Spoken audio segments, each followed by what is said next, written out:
Syria's opposition has, for years, been fractured. The formation of the High Negotiations Committee, or HNC, in December 2015 was a belated attempt to speak and negotiate with a more unified voice. Backed by Saudi Arabia, the HNC is considered the main bloc for Syrian opposition groups, which is why the resignation of the group's leader, Hijab, at such a critical time is a surprise. It's no doubt that today the fight against Daesh is nearing to an end, and the war is practically over, and every party is getting ready to go into the negotiation table. The HNC is made up of several military and political opposition groups and has consistently called for the removal of Syrian President Bashar al-Assad as the basis for any solution to the war. Hijab, a former prime minister of Syria who defected following the 2011 uprising, is among a number of other officials who have stepped down ahead of an opposition conference in Saudi Arabia and a new round of UN-sponsored talks in Geneva. It could be that the Saudis had a particular replacement in mind.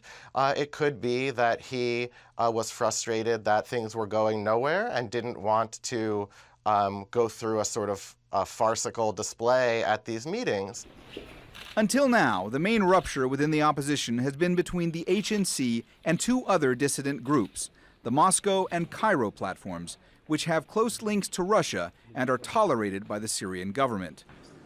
While some wonder if the HNC will survive, analysts suggest Hijab's departure doesn't necessarily mean the end, and that the group can still play a vital role in trying to forge a political solution to Syria's war. Now the question for them is to come up united and to have and to make their voice heard and to try to recover diplomatically what militarily they were not able to achieve.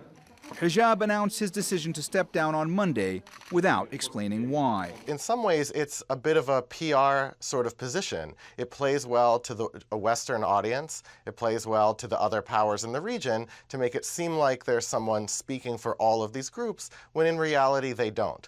So I think that there's a certain frustration that anyone would have in that circumstance. While divisions within the Syrian opposition have long been just one of the numerous obstacles in the ongoing attempts to end the war in Syria, the question, for now at least, is what and who comes next. Mohammed Jamjoom, Al Jazeera.